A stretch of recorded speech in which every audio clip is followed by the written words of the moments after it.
toujours un plaisir de vous retrouver sur Niata TV. Mesdames et messieurs, bonsoir et bienvenue dans ce 19h. Le président de la Chambre de commerce et d'industrie du Mali a reçu la visite du directeur général du port autonome de Guinée dans le cadre du renforcement de la coopération entre les deux pays. Les forces armées maliennes ont neutralisé des terroristes, arrêté certains et récupéré des engins. Le point dans quelques instants. Au Congo-Brazzaville, les élections législatives et locales sont fixées au 10 juillet prochain.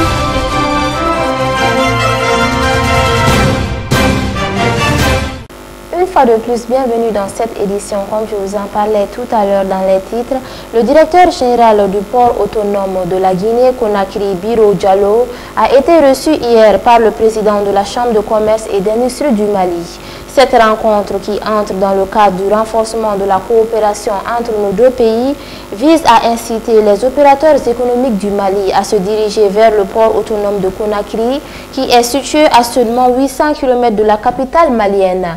Un véritable atout pour les acteurs du commerce. Suivons le reportage. Situé à 800 km de Bamako, le port autonome de la Guinée-Conakry est le port naturel le plus proche du Mali. Exploiter au mieux ce port, tel est l'objectif visé par la Chambre de commerce et d'industrie du Mali. La Chambre de commerce et d'industrie du Mali ne mènera aucun effort pour vraiment sensibiliser, informer les importateurs et les exportateurs pour qu'on exploite davantage les corridors Guinée-Mali. Comme je le disais tout de suite dans les bureaux, après la fin des travaux, les routes qui est en train d'être faites aujourd'hui, vous serez au moins de 800 km de Bamako. Qu'on ne veuille pas, ça serait un port naturel, en tout cas du Mali, par rapport aux autres corridors. Souvent, comme je disais, c'est une question de temps et de compétitivité. Il faut vraiment voir à votre niveau les tarifs portuaires. Le problème principal sur cet axe aujourd'hui, comme je disais, c'est la route ou les infrastructures. Le port de Conakry se trouve à l'intérieur. Souvent, pour accéder à ces ports, c'est une seule grande route qui traverse.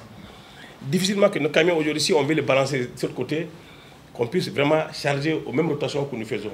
À Dakar, à titre d'exemple, pour du pétrolier, nous chargeons 150 camions par jour. Si on veut envoyer une partie de ce trafic aujourd'hui à Conakry, ça va être un blocage. Donc, essayez de voir de ce côté si on peut investir pour amener les installations en dehors de Conakry, vers la route du Mali, avoir une grande plateforme. D'ailleurs, c'était notre demande la semaine dernière avec les autorités guinéennes qui ont donné leur accord de voir la possibilité, mais au retour de votre pays, il faut vraiment accélérer cette demande. Sinon, si on veut balancer, après la fin de cette route-là, on veut balancer le trafic là-bas, le port ne pourra pas supporter toutes ces quantités qu'on veut faire passer par ces corridors. Dans ces efforts de solidarité envers notre pays, des camions chargés de pétrole ont quitté le port autonome de la Guinée-Conakry et se dirigent vers le Mali, une première entre les deux pays. Les délégations guinéennes, pour votre information, demain matin, sinon dimanche matin, nous allons accueillir 50 camions chargés de gasoil qui viennent de Conakry, envoyés par Sonap. Chez nous, ici, on consomme énormément de produits pétroliers. Pour votre information, notre pays consomme 3 milliards de litres de gasoil par an. Par exemple, l'énergie du Mali qui donne l'électricité consomme 1 million de litres par jour. Pour améliorer son port autonome, la Guinée-Conakry est prête à relever tous les défis pour le grand bonheur des commerçants maliens. Il y a beaucoup d'entre nous ici au Mali qui restent toujours sur l'historique, c'est-à-dire le passé. C'est vrai, il y a 3 ans, 4 ans, ou même 5 ans de cela, vraiment la Guinée, c'était devenu, le port de Conakry était devenu un port difficile à accéder pour vous, pour plusieurs raisons que vous avez citées. Mais je peux vous dire qu'avec la dynamique du nouveau gouvernement qui est sur place de transition, beaucoup de ces aléas-là ont changé. Ils ont changé dans le bon sens et il y en a qui sont en période de changement, c'est-à-dire en chantier. Donc, on a fait des concessions au port autonome de Conakry, au point où maintenant, comme le président l'a si bien dit, recevoir des navires et les débarquer n'est pas vraiment un souci aujourd'hui comparé à avant. Du côté conteneurs, par exemple, on a des portiques qui ont une capacité jusqu'à 50 conteneurs par heure pour décharger. Donc, c'est devenu vraiment une technologie rapide pour décharger un conteneur, par exemple, le stocker ou le charger sur des camions et partir. Le système de scanner, les camions ne s'arrêtent pas. Ils roulent, ils scannent, ils passent. Donc on ne retarde pas au port autonome. Et du côté de Alport, pour tout ce qui est conventionnel, ils ont ils ont amélioré plutôt la borne au quai. Et puis, ils ont des grues de près de 120 tonnes. Ils ont 2 ou 3 grues qui sont de 120 tonnes d'une capacité, au point où on ne compte pas sur la grue du navire pour décharger. C'est-à-dire, il arrive, on a une grue qui peut ramasser tout et décharger le plus rapidement que possible. Tout ça pour améliorer notre port. Oui, pour vous, en tant que client du Mali, mais on ne l'a pas fait simplement pour le Mali, mais on est un port. On est dans un business, donc on est là, on a une vision, on essaye de nous améliorer. Donc on continue dans ce sens, mais il y a beaucoup de progrès qu'on essaye de partager avec vous pour vous mettre un peu dans le bain et que vous réalisez où nous sommes aujourd'hui. Comme l'a si bien dit Monsieur le Président, évidemment il y a l'écoulement de ces biens. C'est-à-dire c'est bien bon de décharger et mettre sur des camions et tout, mais comment le sortir ou comment même le faire rentrer. Oui, à ce niveau on a des défis, mais on est en train de construire justement à partir du Palais du Peuple, je vous avais montré la dernière fois qu'on était en voiture, on est en train de faire une déviation où maintenant tous les camions rentrent directement dans le port et on a construit un aire de stockage, de stationnement de camions d'une capacité de près de 1200 camions et une partie qui est dédiée aux camions maliens. De gros travaux sont en cours sur l'axe Conakry-Kankan afin de permettre aux camions maliens de faire la navette entre les deux pays. Alors pour la route Conakry-Kankan, ça a été une priorité pour la Guinée en tout premier lieu, et aussi qui vise à améliorer nos relations, c'est-à-dire à faciliter la vie aux Maliens. Donc on ne la fait pas simplement pour le Mali, mais la Guinée a besoin de cette route-là. Donc cette route est prévue finir 80% d'ici la saison des pluies, et ça c'est dans 2 mois. Et ça c'est une priorité qui a été lancée, et l'ultimatum a été donné à mon ministre et tout son département pour essayer de finaliser cette route. Malheureusement, on ne peut pas la finir à 100% cette année, parce que le temps est devenu très court. Donc la zone de Dabola, pour ceux qui connaissent bien le tronçon, de Dabola à Mamou, on ne pourra pas la bitumer entièrement cette année, parce qu'on sera déjà dans les saisons des pluies. Et très malheureusement, pendant la saison des pluies, il y a des activités de génie civil qu'on ne peut pas exécuter. Donc il faut se dire la vérité. Ce tronçon-là sera amélioré ou refait. Les points critiques vont être fixés pour que ça roule.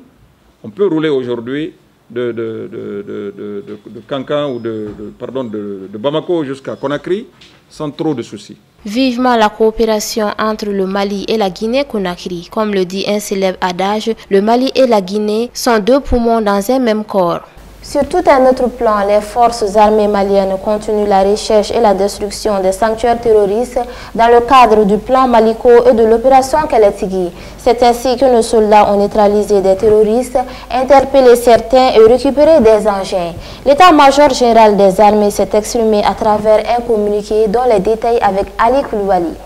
En zone sud, dans les régions de Koutchala, Boukouni et Sigasso, les priorités opérationnelles ont porté sur la précision des renseignements et les recherches des terroristes au terme de l'incendie des infrastructures étatiques de Molobala. Les assassins d'un agent de la douane et de 2 bénévoles de Boukoula Sigasso et les pyromanes de 2 capos de Kléla, de même que le suivi des mouvements des groupuscules terroristes enregistrés. Dans la région de Nara et de Kouloukoro, les reconnaissances offensives dans les secteurs de Daliboukou, Kamisara, Borom et Madina Sako et les tirs d'artillerie suivis de fouilles dans la forêt de Trungale et les collines de Tola ont fait le bilan suivant. 16 terroristes neutralisés, 8 terroristes interpellés. Divers matériels détruits, y compris des motos, des engins de fabrication d'engins explosifs improvisés, des armes et munitions. 3 AK-47 en bon état et récupérés. Sur le théâtre est de l'opération Maliko, les opérations de routine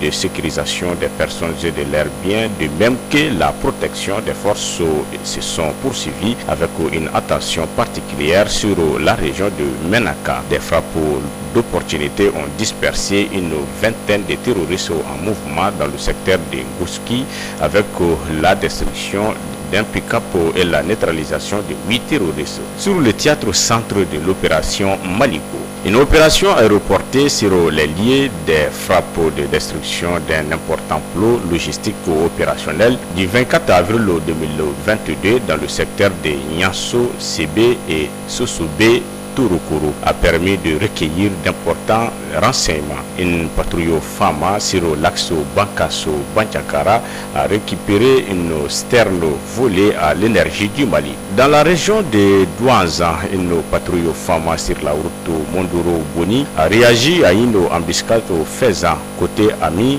2 morts et 10 blessés. Des engins endommagés. Côté ennemi, 22 terroristes neutralisés, un véhicule équipé de mitrailleuses 14,5 mm, divers armements et munitions récupérés, un véhicule équipé de mitrailleuses 12,7 mm détruit. Dans la région de Ségou, l'exploitation des renseignements a permis de cibler des réseaux de renseignements terroristes faisant côté ami un agent légèrement endommagé par un agent explosif improvisé. Côté ennemi, 10 terroristes neutralisés, 8 suspects arrêtés. Des AK-47, 5 chargeurs, des radios TIT, 13 téléphones portables, 22 motos récupérées, 3 engins explosifs improvisés détruits, un otage civil libéré. En réaction à des tirs de harcèlement au niveau de Moussawere sur la route Markala, Nyono, les femmes ont détruit 2 engins explosifs improvisés, un pont de fortune en bois, 4 interpellés et 4 motos récupérées. Dans la région de Bandiagara, sur la base de renseignement, des frappes aériennes ont ciblé et incendié un plot logistique terroriste, détruit 4 motos observées dans une forêt à 7 km au nord-est de la localité de Baï. L'MGA s'incline devant la mémoire des morts, présente ses condoléances aux familles et souhaite un prompt rétablissement aux blessés. L'MGA rappelle que le respect des droits de l'homme, de même que le droit international humanitaire, reste une priorité dans la conduite de nos opérations. À cet effet, d'énormes efforts de sensibilisation et de formation sur les différents modules, de même que l'ouverture d'enquête à chaque fois que les allégations sont portées contre les femmes. L'MGA appelle à la vigilance contre des nombreuses manœuvres en cours visant à diviser les populations et les communautés au moment où l'union chez les Maliens émerge. L'Observatoire pour les élections et la bonne gouvernance au Mali a organisé ce samedi une conférence de presse dans l'enceinte de la Maison de la Presse. Le thème choisi était une transition avec réforme politique, institutionnelle et électorale réussie et gage d'une démocratie apaisée au Mali. L'Observatoire a profité de cette conférence de presse pour inviter le gouvernement de la transition à trouver rapidement un consensus avec la CEDEAO et les partis politiques maliens pour le retour à l'ordre constitutionnel. Abdou Ouattara et Moussa Diallo. L'Observatoire pour les élections et la bonne gouvernance au Mali est une plateforme de 36 organisations et associations de la société civile qui œuvrent dans les domaines électoraux et sur les questions liées à la gouvernance démocratique au Mali. L'Observatoire, dans ses activités, a sollicité au gouvernement malien d'élaborer un chronogramme électoral, la durée de la transition et de trouver un consensus avec la CEDEAO afin de faire lever les sanctions sur le Mali. Nous avons mis en œuvre un programme par rapport au plaidoyer et l'accompagnement des activités durant la transition. Il était important pour nous non seulement de tirer le bilan de ce qu'on a fait, mais aussi de faire des recommandations par rapport à la réussite de la transition. Et par rapport aux recommandations, nous pensons qu'aujourd'hui, il est primordial que le gouvernement de la République du Mali et les autorités de la CEDEAO puissent convenir de la durée de la transition. Parce que tout le monde sait que la CEDEAO a proposé 12 à 16 mois maximum et le gouvernement de la République du Mali est dans l'optique de 24 mois. Nous pensons qu'aujourd'hui, ce délai doit être tranché. La durée doit être tranchée et tous les Maliens doivent savoir quand est-ce que la transition va prendre fin. Mais au-delà de ça, nous avons besoin de savoir aussi quel est le chronogramme électoral qui est proposé par la autorité de la transition. Parce que si on se réfère à tout ce qui s'est fait récemment, il y a 2 préoccupations majeures chez les Maliens, la sécurisation de l'ensemble du territoire national et l'organisation des élections pour le retour à l'ordre constitutionnel. Et nous, nos recommandations vont dans ce sens pour savoir quel est le chronogramme réaliste qui sera élaboré pour la fin de la transition, pour l'organisation des élections aussi. En ce qui concerne la situation de la classe politique, l'Observatoire a souligné l'élaboration d'un cadre de dialogue entre le gouvernement de la transition et les différents partis politiques afin d'apaiser la tension qui sévit la classe politique. Nous pensons qu'aujourd'hui, au-delà de la transition de la CEDEAO, au-delà du dialogue qui doit s'instaurer avec la CEDEAO, il faut un véritable consensus politique. Et nous avons lancé un appel non seulement au gouvernement mais aux partis politiques, parce qu'aujourd'hui, la loi électorale qui est sur la table du CNT ne fait pas l'objet de consensus politique. Il y a plusieurs partis politiques qui rejettent la loi électorale, et notamment l'organe unique de gestion des élections, parce que dans leur entendement, cet organe unique de gestion des élections n'est qu'une photocopie de la CENI de 1997. Or, la CENI de 1997 a amené une crise post-électorale très profonde en République du Mali. Donc il faut que le gouvernement et les partis politiques puissent avoir un consensus nécessaire. Il faut que le ministère de l'administration territoriale organise les élections, qu'il y ait une CENI, qu'il y ait une délégation générale aux élections, comme ça les nouvelles autorités qui seront là vont poursuivre l'idée de l'organe unique de gestion des élections, qui doit avoir son ancrage dans la Constitution. Aujourd'hui, l'organe unique qui est proposé, qui est l'EGE, l'autorité indépendante de gestion des élections, n'a son ancrage que dans la loi. Or, pour même l'opérationnalisation de cette aide, il y a beaucoup de textes qui doivent être amendés. Nous pensons notamment à la Constitution de la République du Mali du 25 février 1992. Nous pensons aussi à la loi organique des députés. Tant que ces deux lois ne sont pas adoptées, à changer, et qu'ils ne fassent pas l'objet d'une élection, parce que le référendum, pour que ce soit approuvé, il faut des élections, pour que la nouvelle constitution soit adoptée à République du Mali.